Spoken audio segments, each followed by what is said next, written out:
ஒவ்வொரு ஊர்லேயும் அவங்கவுங்க ஊருக்கு ஏற்ற மாதிரி டேஸ்ட்டில் மீன் குழம்பு செய்வாங்க. நானும் 2 விதமான மீன் குழம்பு செய்வேன். கன்னியாகுமரி ஸ்டைலில் தேங்காய் சேர்த்தும் செய்வேன். இங்கே சென்னை ஸ்டைலில் தேங்காய் சேர்க்காத மீன் குழம்பு செய்வேன். ஆனால் என்னவோ இன்றைக்கி வைக்கிற அதே டேஸ்ட்டில் அடுத்த தடவை பண்ணும்போது இருக்காது. டேஸ்ட் கொஞ்சம் வேறு மாதிரி இருக்கும். அதுக்கு காரணம் ஒவ்வொரு மீனும் வேறு வேறு டேஸ்ட்டில் இருக்கிறதா கூட இருக்கும்.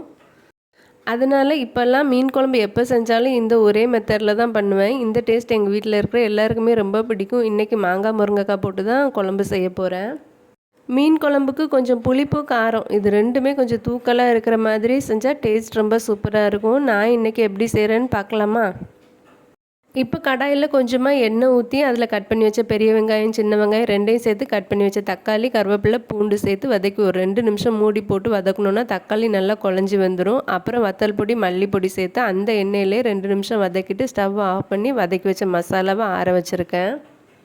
இங்கே தனியாக ஒரு 10 போல் சின்ன வெங்காயம் எடுத்து வச்சுருக்கேன். இதை உரலில் ஒன்றும் பாதியமாக இடித்து அதையும் தனியாக எடுத்து வச்சுக்கலாம். வதக்கி வச்ச வெங்காயம் தக்காளி நல்லா ஆறுனதுக்கப்புறமா அதை ஒரு மிக்ஸி ஜாரில் சேர்த்து நல்லா பேஸ்ட்டாக அரைச்சி எடுத்து வச்சுருக்கேன்.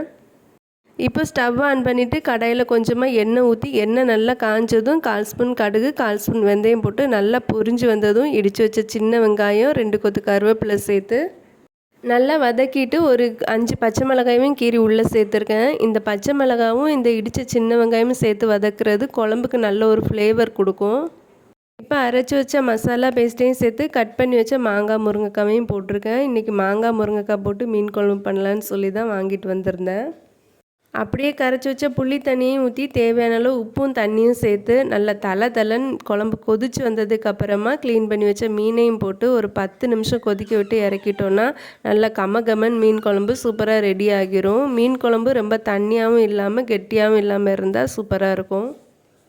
மீனை பார்த்தா எங்கள் வீட்டில் இருக்கிற இந்த குட்டி வாண்டுக்கு தான் ரொம்ப கொண்டாட்டமாக இருக்கும். இவளுக்காகவே அப்பப்போ மீன் வாங்கி சமைக்கணும். இதே மாதிரி இன்னொரு ஷார்ட்ஸில் பார்க்கலாம். வீடியோ பிடிச்சிருந்தால் மறக்காமல் சேனலை சப்ஸ்கிரைப் பண்ணி சப்போர்ட் பண்ணுங்கள். தேங்க்யூ.